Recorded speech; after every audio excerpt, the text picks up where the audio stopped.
Allez, c'est parti. On l'attend ce match entre deux équipes battues lors de la première journée. Imaginez hein, toutes les solutions, notamment au poste 3 qu'il y a dans cette équipe. Cavalcanti.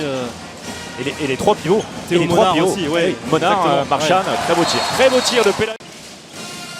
Nantes était mené 8-3 à Cesson lors de la première journée. Super, Dylan Garin.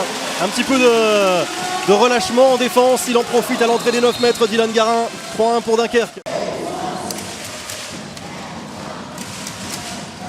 Emeric Min, Dragan Pechmalbek qui a vu l'espace après la belle transmission de Cavalcanti justement qui profite de ces quelques minutes. Le 6 contre 5. La supériorité numérique, la mise en place de Puyol, la passe sautée pour Avalanche. Ouais, magnifique. Vraiment, il pèse sur le jeu. Hein. Joseph Puyol. Ah oui, la pression. Il faut aller vers le but. Forcément. Il faut aller vers le but, bien sûr. Trop attentiste. Ouais, bon retour. Excellent retour d'Emeric Min devant Théo Avalanche. Allez, ça va peut-être les relâcher un petit peu. C'est Nantais sur la fin du jeu rapide. C'est Cavalcanti qui prend l'initiative. La sortie encore une fois en Yago de Benjamin Avgour. Le changement de position, c'est à Puyol. Non, de poser le point mort. Ça circule bien en tout cas. Voilà, ça circule très très bien. Nouvel arrêt d'Emile Nielsen. La passe dans le dos. Ça va être récupère. Dragan Pechmalbek. Non, Linus Persson. Ça va un petit peu dans tous les sens.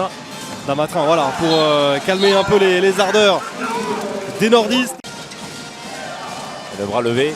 Tom Pelayo doit aller vers le but et va vers le but. C'est récupéré par c'est la réussite. Le plus prompt, c'est Gabriel Niembo. Les uns envers les autres. Méconnaissable cette équipe. C'est bien fait, Prokovnicek, la fermeture au premier poteau de Samir Velassen. Pelayo. C'est mal, très très mal engagé. La passe sautée pour aussi Marie-Joseph. L'inspiration géniale de Tom Pelayo. Il a vu qu'il y avait plus de solution. Et malgré tout, aller vers le but, c'est Tom Pelayo. Encore une fois. La passe parfaite. Encore une fois. Il y a tout le temps une solution pour libérer et pour trouver un joueur démarqué. Allez. Ils ont du temps, le décalage d'Ovnicek jusqu'à Damatrin. Impeccable pour tromper Velassen. Allez, bras levé une nouvelle fois, Kader Haïm. Il reste 2 secondes, la tentative l'arrêt d'Emile Nielsen. Non, on en reste là, bien sûr. Il n'y aura pas de 14e but pour l'USDK qui vraiment a été très très séduisant dans ce premier acte. 21-17, il y avait à la pause. Il y avait un peu plus de buts. En faveur de Chambéry. C'est reparti. Allez, les intentions nantaises, on va les voir certainement à l'œuvre dès les premières minutes de cette seconde période parce qu'ils ont été dépassés dans tous les domaines dans le premier acte. C'est pas sur l'action de Cavalcanti. Oui, c'est pas Dylan Garin qui se met à la faute. Hein. Il est en face, hein, on l'a bien vu. Et ce qui explique qu'il n'y ait que 9 mètres. Ouais, impeccable. Cavalcanti continue, hein. Il avait fait une bonne entrée en première période. Nantes n'est qu'à 2 longueurs, attention, on l'avait dit. Puyol qui cherche à l'intérieur. Ballon perdu. Marie-Joseph, attention, il déjoue les Dunkerquois avec Balaguer. Et oui, ils ne sont plus qu'à un but désormais, les Nantais. Dans la préparation, ça va. Le ballon récupéré par Emeric Min, ce sera pour David Balaguer en bout de ligne. Et oui, il est servi par Dragan Pechmalbek dans tout son temps. Vraiment.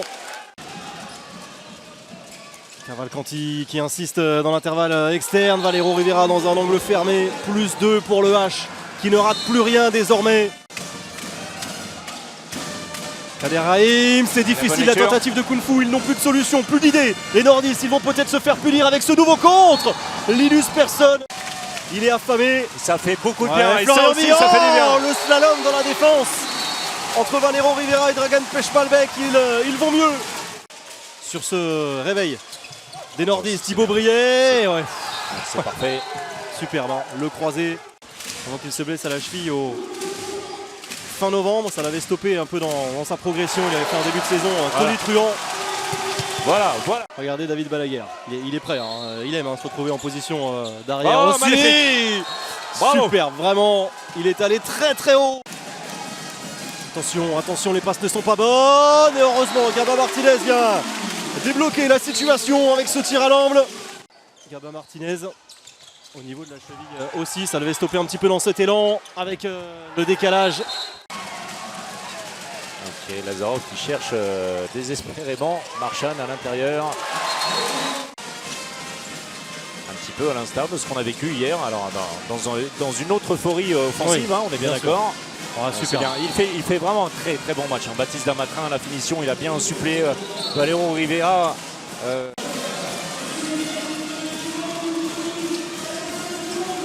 Un ultime arrêt d'Emile Nielsen.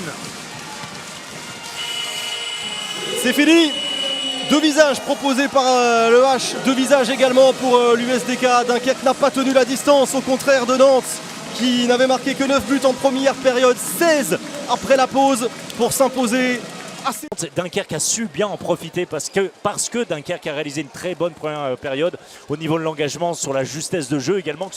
Ça n'a pas été le cas pour les Dunkerquois qui n'ont pas mis suffisamment de poids dans leur de sa pause et va pouvoir quelque peu se rassurer. Une semaine de travail et Montpellier. Et Montpellier dimanche dans 8 jours. Une équipe qui également s'est imposée à Istres. Les applaudissements.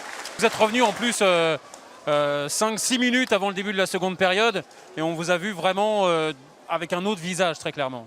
Non mais on a pris une soufflante, mais c'est qu'elle n'était pas volée. Hein. On a été très très passif en première mi-temps, très peu agressif, on a perdu beaucoup de ballons et on s'est fait punir.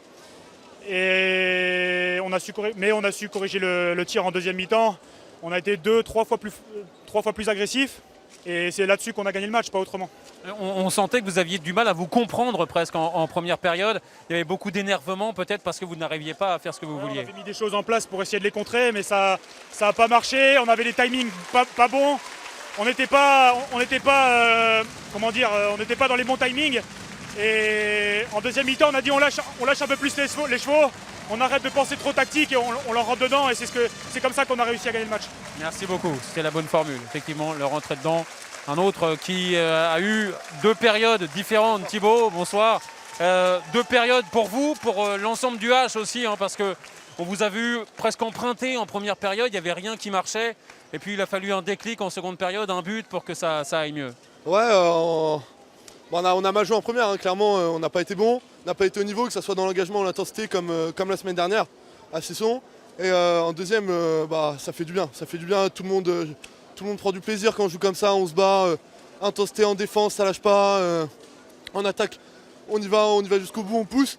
Et non, super content de la deuxième mi-temps qu'on a produit collectivement. Mais c'est un jeu dangereux quand même, parce qu'il faut vraiment que vous soyez au bord du précipice pour que vous vous réveillez quand même. Ouais, non, c'est sûr qu'il faut qu'on arrête, qu'on règle ça sur les prochains matchs. Contre Montpellier ou Aix, ça passera pas des premières mi-temps comme ça. Merci beaucoup. Merci beaucoup. Bonne suite de saison. Samir Belhassen a eu la gentillesse d'attendre que les Nantais passent au micro. Samir, on est presque désolé pour vous, hein, parce que vous faites une première période vraiment fantastique.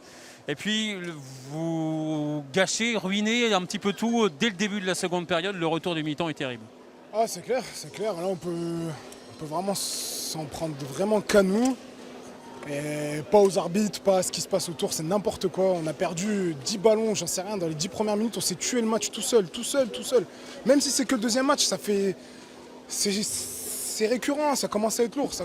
Franchement, on gagne, sincèrement, on est à plus 5, je sais même pas, on domine le match de long en large sur cette première mi-temps. Et on se tue le match comme ça en 10 minutes. En 10 minutes de début de deuxième. Et après, ils ont su gérer, voilà, hein, c'est pas une équipe de pimpin. Hein. Non. Effectivement, alors la colère évidemment va redescendre, la frustration aussi sans doute, et puis vous vous souviendrez quand même que vous meniez 13-9 à la pause, que vous avez fait vraiment de très très belles choses en étant agressif, en étant en réussite aussi en attaque. Ah non, bien sûr, comme je l'ai dit, franchement, je trouve qu'on n'a pas à rougir, on a mené de long en large. Alors est-ce que c'est Nantes qui avait encore le contre-coup de la semaine dernière? Je pense pas, je pense qu'on était très très bien rentrés dans notre match. Nielsen faisait les arrêts, ils étaient en place, on a mieux joué. Et voilà, on s'est effondré en deuxième, plus de repli, on a explosé en défense. Et puis c'est même pas défensivement, je vais rien reprocher, c'est offensivement, c'est des ballons débiles qu'on perd, bête. C'est pas normal, même si c'est Nantes, c'est pas normal. C'est que le deuxième match, mais c'est pas normal de faire ça, c'est pas normal. Voilà, j'espère qu'ils verront, ils comprendront, et je vais le redire là dans 5 minutes quand je rentre au vestiaire. C'est inacceptable de faire ça, et c'est plusieurs fois. Contre les grosses équipes chez nous, ça a toujours été ça. Nantes l'année dernière, ici pareil, Aix pareil. Ça a toujours été pareil, C'est dommage. Merci beaucoup pour cette réaction.